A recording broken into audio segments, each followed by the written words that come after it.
Afternoon and welcome to today's lesson on nonverbal communication. Now, nonverbal communication is the other half of the communication process that we kind of talked about today in class. We need to understand, truthfully, that actions speak louder than our words.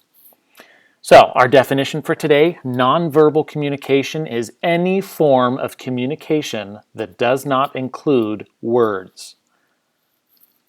Again, any form of communication that does not include words. Now, what kind of things can those involve? Well, nonverbal communication could be sounds that we make, could be body language, and it could be the environmental factors that are around us. To get more specific, there are 4 characteristics of nonverbal communication that we're going to talk about. The first one is our subconscious. We are often unaware of the nonverbal messages that we are sending.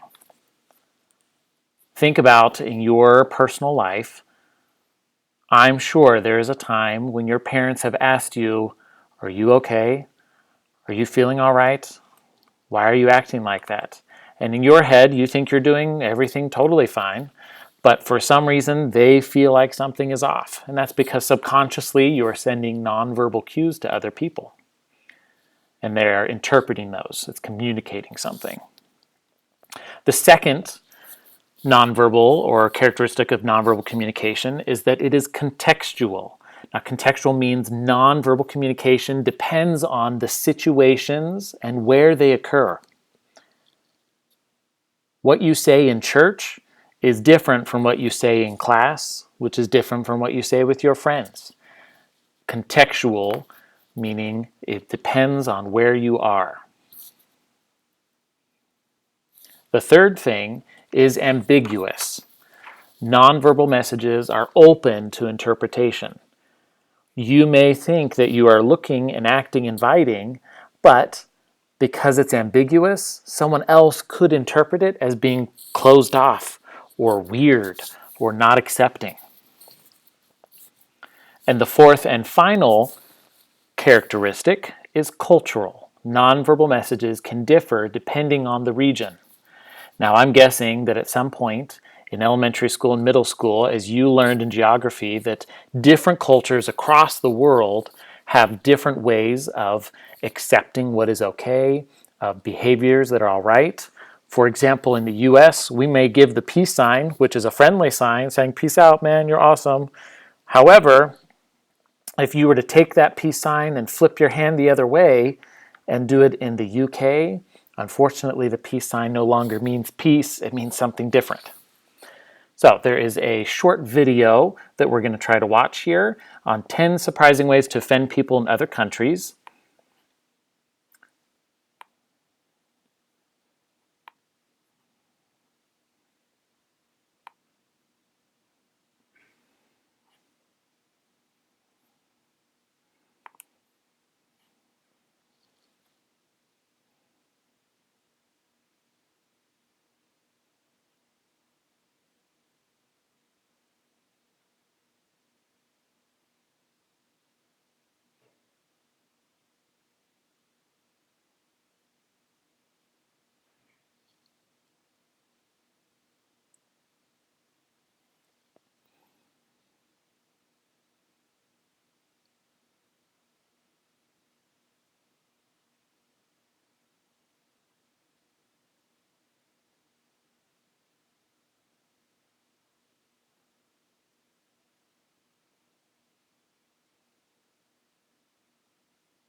Great. Now, you may or may not have known some of those before. I'm guessing, though, that there are even more that you don't know, or more that you do know that others might know. So here's what I want you to do. After today's video, go into the blog that is posted on Google Classroom and submit one additional way that you might offend someone in another country based on your actions or some other nonverbal communication. Of course, keep it appropriate, please. But let's learn and educate ourselves on how other countries interpret things.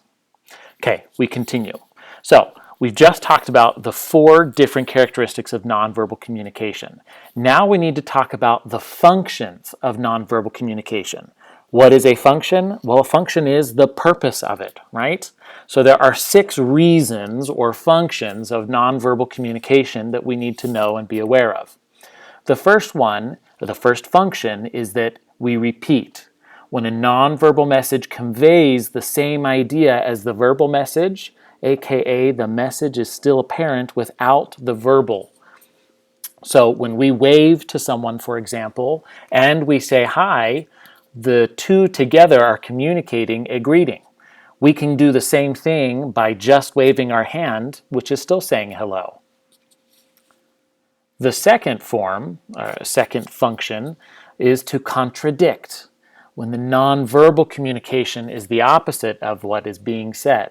So if you think about it, how many times have you heard, or have you even said to your parents maybe, "I'm fine"? They ask you, "Are you okay?" And you say, "I'm fine." Well, the words might be saying that you're fine, but the tone, the voice, the inflection, everything else, even your body language, is contradicting what you're saying.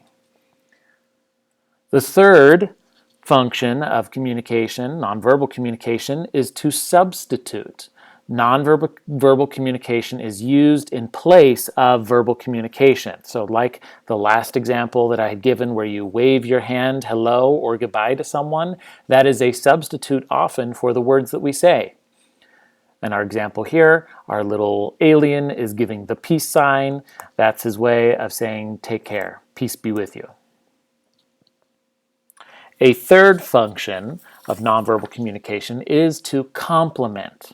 This helps to support the verbal message, used to emphasize or show how to do something. And then the fifth one, to regulate. Nonverbal cues that keep the conversation flowing. Oftentimes we nod our head when we're listening to someone. We make eye contact. We lean forward towards the person who is talking to us. Those are all ways that we regulate the conversation. And oftentimes, if we start to get impatient, we try regulating that conversation, but it turns out to be a little rude, like tapping your foot or clicking your pencil on the desk.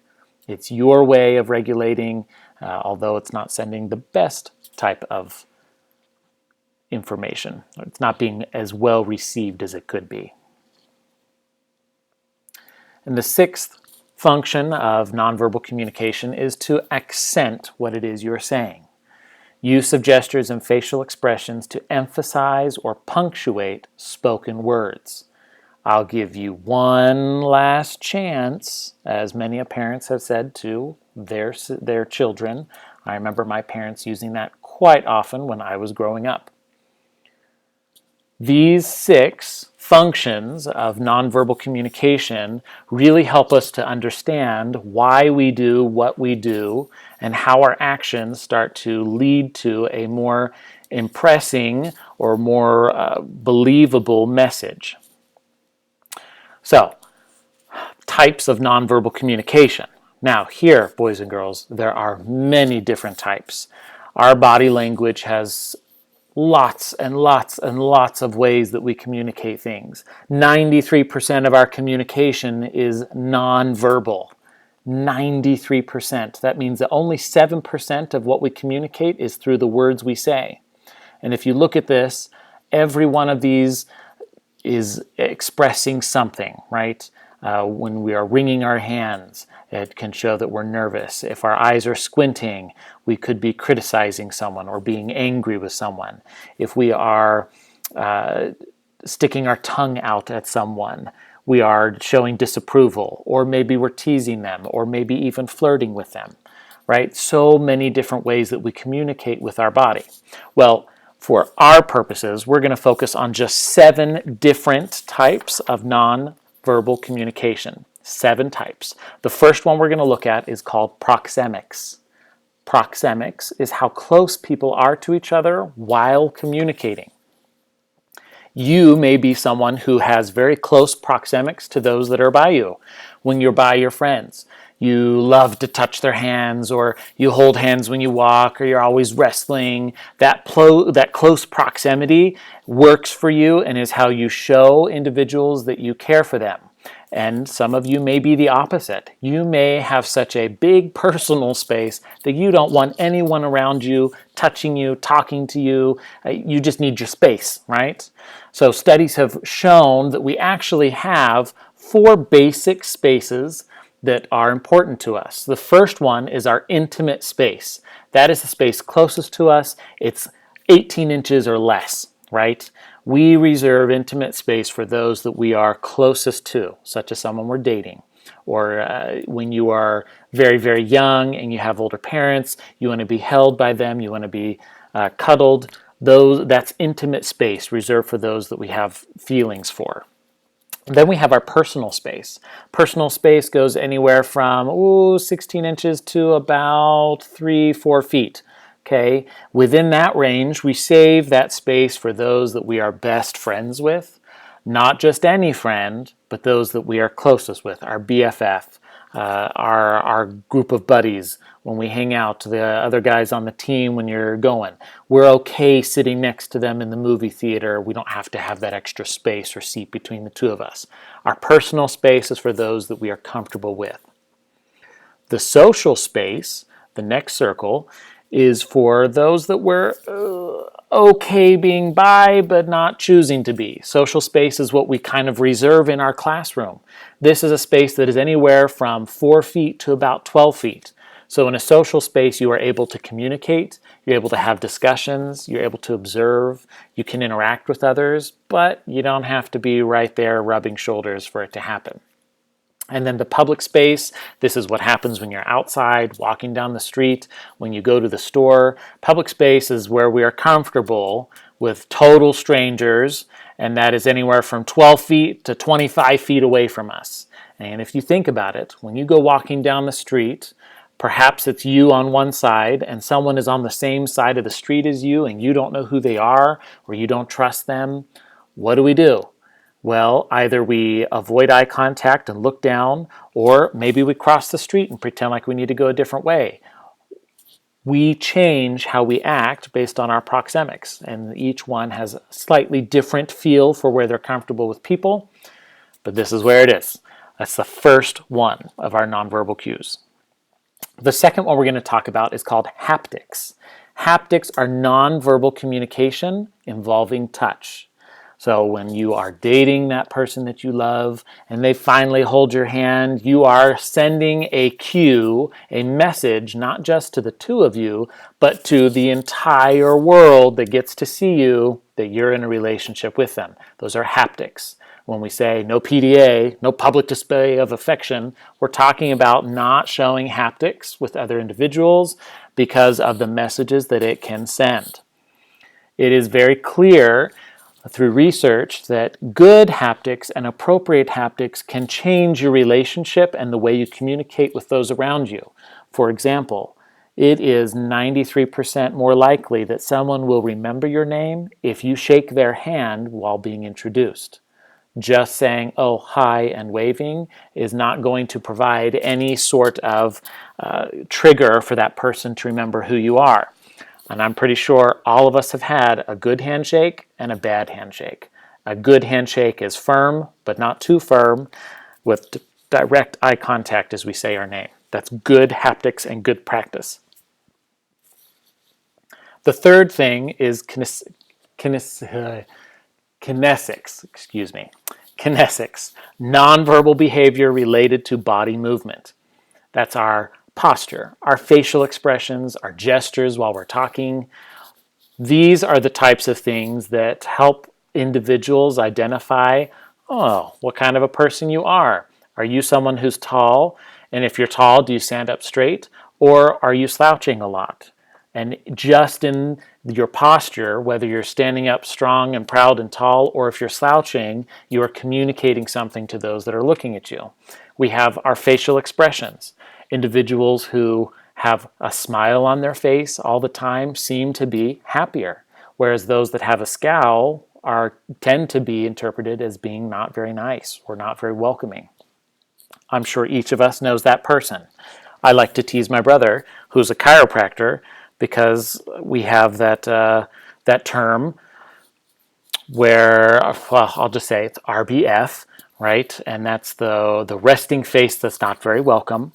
And my brother, as a chiropractor, sometimes has that. And so he has to work on making sure that the facial expression he has when he's not focusing on it is one of pleasantries, so that people would feel more welcome and accepted into his office. The fourth type is oculesics. Oculesics are our eyes. It's a communication given by what you're saying with your eyes. Now, some individuals have incredibly expressive eyesight or eyes. Their eyebrows go up or down. They can get really big, really small, squinty.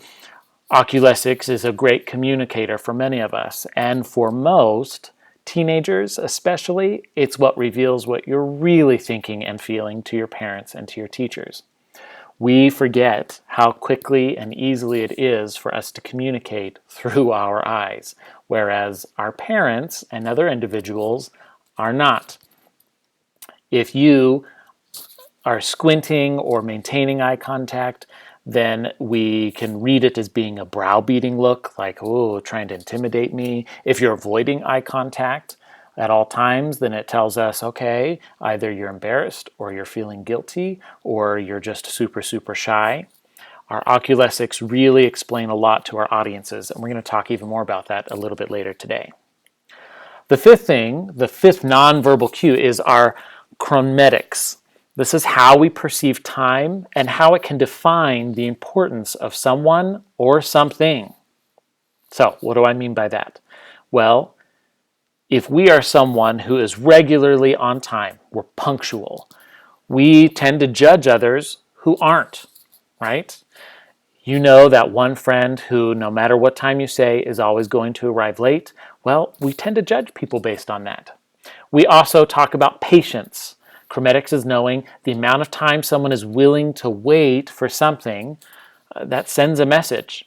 If you are someone who gets really, really upset that you're text messaging your friend and they didn't reply right away, or they didn't like your post immediately, that you don't have very much patience, and people judge you based on that. Also, your interests. How time is spent and whom it's spent with demonstrates details about a person. Are you someone that loves to spend time with your family? Are you someone that prefers to spend time with your friends over your family? Are you someone that when you get into a relationship with someone, that's the only person you want to hang out with and you don't want to talk or hang out with anyone else? All of those are part of your chrometics, and knowing and judging how someone spends their time, who they spend it with, and that's just something that we look at. The fourth part of that is our status. The availability of time reflects someone's importance. If you are someone who is always, always busy, then it feels like you're someone of great importance and that it's a competition to get your time. If you're someone who is always available, never has anything to do, then that also is some way that we look at you and that society looks at you and determines whether you are someone of importance or someone who maybe isn't as important as others. The sixth one we're going to talk about is our olfactics. This is the impact that smell has on us and how it affects our communication. I am sure that at some point in your educational career, you have known that person who perhaps doesn't exactly smell the best. And that has caused you to think about them a certain way. It's made you possibly judge them a certain way or have certain thoughts about them. Whether they're true or not, the fact is that based on the smell of the person, you have had a judgment about them. I remember growing up so I went to high school in South Africa for 2 years. Olfactics was a huge part of something that I had to get used to. Coming from the US, where we have our deodorants and our soaps and our smelly things that we like to put on to make us smell pleasant, well, they don't have that in other countries. In South Africa, in fact, they don't really have that at all, unless you have a lot of money and shop at certain stores. So everyone kind of smelled like they had body odor. And you could smell it, and they didn't wear deodorant that day. And it gets into 110 degrees while you're there during the summer. And so really it starts to tell a story about people, and I found that me as an American in a different country had a hard time not judging others for their inability to put on deodorant. Of course, we come here in America and, well, it's just expected that you put on deodorant. It's just expected that you wash your clothes. And if you don't, people probably are making judgments based on that. What kind of judgments? Well, that depends on the smell. If it's a smell of alcohol, then we make the judgment that, oh, wow, that person's a drunk. Or if it's a smell of body odor, then perhaps we feel sorry for them, going, oh my goodness, they just can't afford it. I'll give them a little more. They could use this. So we have to be careful about our olfactics and how it's used for or against us. All of us have that favorite cologne. Why do we wear that cologne? Because we want the people to notice, right? All right, the second one we're going to talk about is our vocalics. This is not what you say, but how you say it. Vocalics is really all about the pitch, the volume, the tone, and the rate of the words we speak. Again, if we go back and we remember that 93% of our communication is nonverbal and only 7% is what we say, well, even in that 7%, it's about how we say it, not what we say. Super important for us to remember when it comes to communication. So pitch is describing how high or how low the sound is. Someone who has a very low voice tends to be commanding and people pay attention to, because that voice is something that is comforting for them to listen to. We associate authority with a low voice. Someone with a high voice, someone who talks way up here, tends to be someone that we don't always listen to right away. And it's important for us to remember when we are presenting and we get excited to not raise our pitch, because if we do, we're going to start turning people off to us. They're not going to want to listen to us because it can become uncomfortable. So watching our pitch is super important. Our volume, which determines the sound's loudness, is also important. I'm sure that we have those individuals in our educational career where we have that teacher that is so kind and soft and just whispers, and you really have to focus to hear what they're saying. And then we also have those other teachers who like to shout all the time and tell you exactly what's going on, and that one volume can be really exhausting to listen to. So watching our volume, making sure that we have variety in our pitch and in our volume, helps us to be more enjoyable to listen to. Our tone is the quality that indicates what a person is feeling or thinking. The tone of your voice is what your parents are really listening to more than the words you are saying. When you say, I'm fine, the tone, pitch, volume, and rate are what everyone else is listening to, not necessarily the words. So think about that the next time your parents ask you a question. What tone are you using? Are you using one that is a bit more disrespectful, or is it truly kind and considerate, or is it honest? Think about those tones. And the fourth one is our rate, how quickly someone speaks.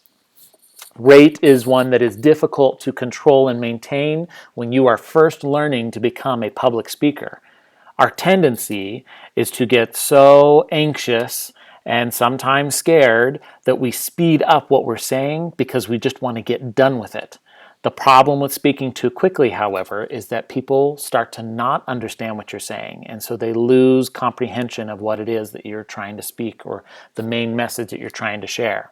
So rate needs to be one that is easy to understand. Now, let's jump back and talk about body language in particular. This is part of nonverbal communication. I've talked about the voice, about the eyes, about the way you smell, things like that. But really, let's talk about our positive body language, things that we need to make sure we are doing to present a good message. The first thing we need to know is that there needs to be a relaxed posture. So not one where you're sitting up straight the whole time and it looks like you're at attention, and not one where you're slouched, but where you're at a relaxed posture and you're not holding tension in your shoulders or in your neck. The second one is good eye contact. Now, this can be tricky. Some people feel like, oh, I looked at you for just a moment and that's enough. And so they keep looking off to one side or another. And truly, good eye contact, like we talked about, sends a specific message. We also don't want to hold and maintain eye contact for an uncomfortable amount of time. It's okay to look at someone for a few seconds and then look off as you continue to talk to them. That's good eye contact. Nodding to agree is also positive body language. When someone is talking to you, a slight movement of your head, nodding to agree with what they are saying, shows that you are listening and accepting and being a good audience member. It's also important to smile when someone is being funny. You might not have to laugh, but to smile to show that you received the message, that you also found it humorous, is important. When we are with those that we are most intimate with or our best friends, it's also important to remember to lean closer to show that we are giving them our full attention. And then, of course, using gestures. Well, what are good gestures? We're going to talk about those in class. But positive gestures for positive body language. Now, negative body language are things that you want to avoid. Body tension is one of the first things that we need to practice getting rid of. We are so quick to hold tension, to cross our arms, to not fidget, or to fidget sometimes, depending on how nervous we are, to cross our legs, to avoid eye contact. And those are all things that we want to avoid. We want to let our arms be relaxed at the side or on top of the table. We want to speak without our hands to our mouth and be able to just talk to someone. We don't want to be fidgeting with our fingers because it can be a distraction, especially if you're making a noise, shaking your leg, thumping your pencil on the table. All of those come across and are read as being rude or inconsiderate. And then, of course, we don't want to yawn. And if you have to yawn, which is okay because we are tired sometimes, we definitely don't want to make noise while we yawn. A silent yawn with your hand over your mouth is the politest way to yawn. Anything other than that is rude and inconsiderate of the person that is talking. Now, interpreting nonverbal messages, don't just look, but see. See how the person is talking to you. See what condition they're in. Consider the person's normal behavior, whether it's physical or verbal, and be alert for the variations from that. We all have our friends where we can just tell that they're having a bad day today. Or we can just tell that they're having a phenomenally exciting day. What is it that sets that off and helps us know? Well, it's the nonverbal communication that they're sending us. Their physical patterns have changed. Their verbal patterns have changed. They look happier. They're acting more excited. Remember that it's no one signal alone means anything. You have to be looking for a cluster of these signals. That's how we start to realize and understand what the real message is, the nonverbal message. Now, how you can tell when someone is lying. So if you remember, I told you we were going to talk more about oculesics, your eye activity. Well, here's just a clue for you. This is how your parents know when you're telling the truth or aren't, whether they act on it or don't. It comes from experience, especially as being a parent or a teacher. The first thing that we notice is a decrease in your hand activity. Now, why would that be? Well, if you are telling a lie, what is your brain really thinking about? You're thinking about the story you're trying to do or trying to sell. And so because of that, you are no longer acting freely. Your hands aren't moving like they normally would. You're not fidgeting or playing around or being relaxed. There's a lot of tension. Okay. We also notice an increase in the face touching. Now, why would there be an increase in the face touching? Well, it could be that you're trying to change something. Maybe you feel flushed because you know you just told a lie, so you're touching your face because you're starting to itch from that sudden rush of blood to your face. It's also noticeable that you're stiff and rigid in your posture. Again, not relaxed, holding that tension, forgetting to breathe. We notice an increase in your body shifting, left to right, left to right. You're uncomfortable in what you're doing. And then, of course, an increase in your eye movement. That's one of the biggest things for us, or at least a change in your eye movement too. So here is a little insight on how we can tell whether you're creating a lie or whether you're remembering something. So if you look to your left, right,